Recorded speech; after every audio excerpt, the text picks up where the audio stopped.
ভারতবর্ষ গত 12 বছর ধরে এই যোগা দিবস পালন করে আসছে। সেই মহান ঐতিহ্যকে অনুসরণ করে রামকৃষ্ণ মঠ বাগবাজার আমরা আজকে যোগা দিবস পালনে ব্রতী হয়েছি। আজকে আমাদের মধ্যে উপস্থিত আছেন রামকৃষ্ণ মঠ বাগবাজারের অধ্যক্ষ মহারাজ পরম পূজনীয় নিত্য মুক্তানন্দজি মহারাজ। উপস্থিত আছেন শ্রী অনুরাগ সানি, ইন্ডিয়ান অয়েল কর্পোরেশন, এবং আমাদের মধ্যে উপস্থিত আছেন আমাদের এই প্রতিষ্ঠানের যোগা গুরু শুভাদিত্য, একটি বড় প্রতিষ্ঠান চালায়। আর উপস্থিত আছেন তোমরা, তোমাদের প্রত্যেককে এই প্রতিষ্ঠানের পক্ষ থেকে, রামকৃষ্ণ মঠ বাগবাজারের পক্ষ থেকে প্রত্যেককে আন্তরিক শুভেচ্ছা, নমস্কার এবং ভালোবাসা। মূল পর্বে যাওয়ার আগে আমরা পরম পূজনীয় মহারাজের কাছ থেকে দু চারটি আশীর্বাদের কথা শুনে নেব। নমস্কার।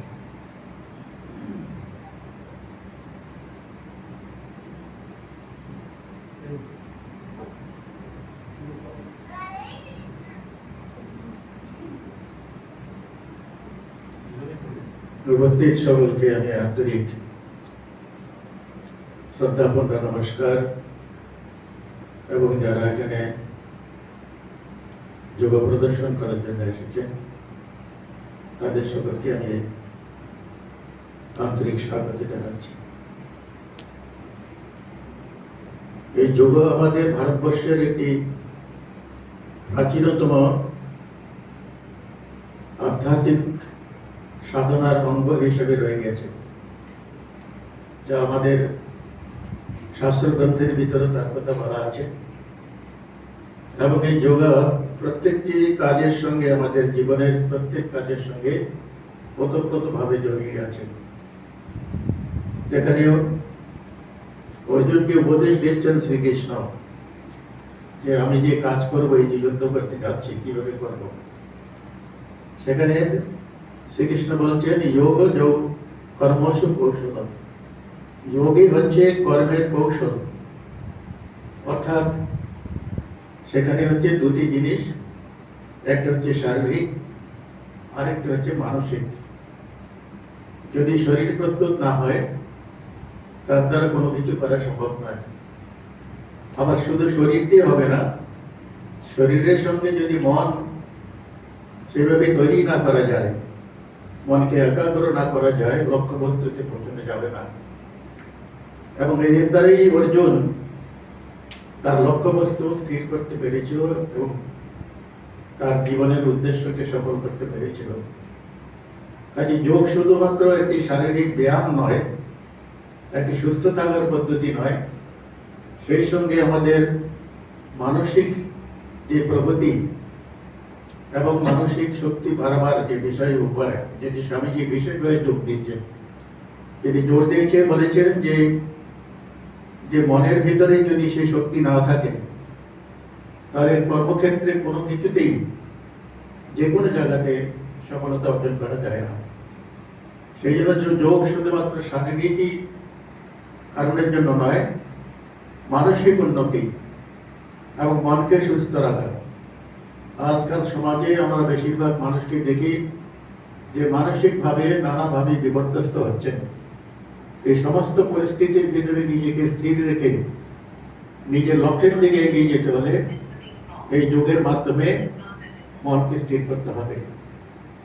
সেই জন্য ভারতবর্ষের সরকার এই যোগকে আমাদের বাস্তব জগতে নিয়ে আসার চেষ্টা করেছেন অনেক বছর ধরে, এবং তা অনেকাংশে সফল হয়েছেন। এবং বিশ্বের বিভিন্ন দেশে আজ এই যোগকে ধরা হচ্ছে, আমার যতটুকু মনে পড়েছে যে অন্তত 128টা দেশে এই যোগকে গ্রহণ করেছে তারা। এবং আজকের এই দিনটিকে আন্তর্জাতিক যোগ দিবস হিসেবে পালন করা হচ্ছে।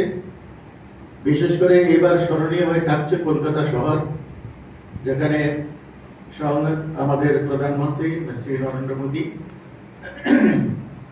নিজে উপস্থিত থেকে সকলকে অনুপ্রেরণা দিয়ে যাচ্ছেন। এই অনুপ্রেরণা আমাদের মনে হয় আগামী দিনগুলোতে আমাদের স্কুলের ছাত্র ছাত্রী তথা বিভিন্ন প্রতিষ্ঠানের যারা কর্মী তাদের প্রত্যেককেই অনুপ্রাণিত করবে। আজকের এই বিশেষ দিনে সকলকে আমি আমার আন্তরিক কৃতজ্ঞতা এবং ধন্যবাদ জানাচ্ছি। নমস্কার।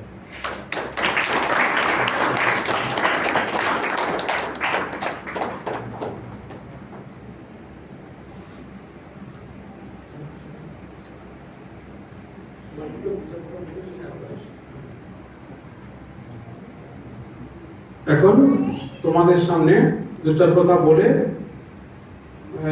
মূল যে যোগা প্র্যাকটিস সেটি শুরু করবে আমাদের যোগা গুরু শুভাদিত্য।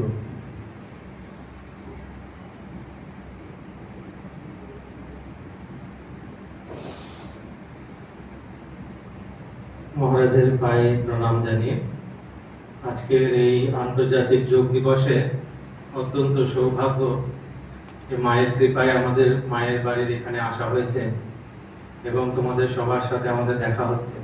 তো যোগ কি, খুব সংক্ষেপে বলি যে যোগ হচ্ছে আমাদের শরীর ও মনকে সুস্থ রাখার একটি উপায়, যেটা আমাদের প্রত্যেক দিন যেরকম আমরা খাচ্ছি, চান করছি, দাঁত মাজছি, সেরকম রোজ কিছুক্ষণ 8 ঘন্টা 1 ঘন্টা সময় নিজের শরীরকে সুস্থ রাখার জন্য দিতে হবে।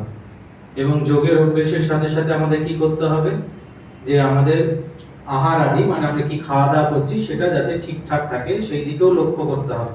কারণ আজকাল আমরা দেখছি তোমরা ছোট ছোট ছেলে সব যে বাইরের খাবার এত রকম পাওয়া যায় সেইগুলো খেয়ে কিন্তু আমরা অনেকে অসুস্থ হচ্ছি। তো সেইগুলো বেশি খাবে না, বাড়ির তৈরি খাবার খাবে। আর রোজ 1 ঘন্টা করে যোগের অভ্যেস করবে, তাতে শরীর ভালো থাকবে, মন ভালো থাকবে। কোনো রকম যারা নেশা করে বা এইগুলো থেকে সবসময় দূরে থাকবে। আমাদের স্বামী বিবেকানন্দের দেখানো যে পথ, সেই পথে আমাদের চলতে হবে। তো সমাজের সেবায় প্রত্যেকে নিজেকে কিছু না কিছুটা সময় আমরা যাতে দিই। তো আজকে আমরা এই যোগ দিবসে স্বামীজি বলেছেন যোগ কি, তাই সেইগুলোতে আর আমি যাচ্ছি না, আমরা একটু প্র্যাকটিক্যাল অভ্যেস করব। এবছরের যোগের যদিও থিম হচ্ছে যোগা ফর হেলদি এজিং, মানে সুস্থভাবে আমাদের কি করে বার্ধক্য, যেরকম এজিং কথাটা বলতে সাধারণত আমরা ভাবি বার্ধক্য আসা, কিন্তু আমি বলছি যে আমাদের এজিং আমাদের প্রত্যেকের কনস্ট্যান্টলি হয়ে যাচ্ছে সব সময়। এই যে আমরা প্রোগ্রাম শুরু করব, এর থেকে 1 ঘন্টা পর যখন শেষ করব তখন আমাদের 1 ঘন্টা বয়স বেড়ে যাবে। তো এই যে প্রত্যেকের আমাদের নিরন্তর বয়স বেড়ে চলেছে, এটা আমরা কি করে সুস্থ রাখবো নিজেদেরকে, সেটা হচ্ছে এই বছরের থিম। তো প্রত্যেক বছর একটা থিম থাকে। তো এই থিমে আমাদের একটা কমন যোগা প্রোটোকল দেওয়া হয় কেন্দ্র সরকার থেকে। সেই কমন যোগা প্রোটোকলটা আমরা ফলো করব। তাতে কিছু আসন আছে, কিছু প্রাণায়াম আছে, যেগুলো তোমরা অভ্যাস আজকে শিখছো সেইগুলো বাড়িতে রোজ অভ্যাস করবে। আর পরবর্তীকালে এখানে যদি ক্লাস হয় রেগুলার এখানে, তখন নিজেরা স্বামীজির কাছ থেকে জেনে নিজেরা যোগের ক্লাস আসবে, তাহলে তোমরা শিখতে পারবে। আর তাতে জীবনটা আমাদের সুন্দর হবে, সুস্থ হবে। ঠিক আছে, তাহলে আর বেশি না বলে আমরা প্র্যাকটিক্যাল দিকেই চলে যাই, তাহলে কিভাবে আমরা পড়বো।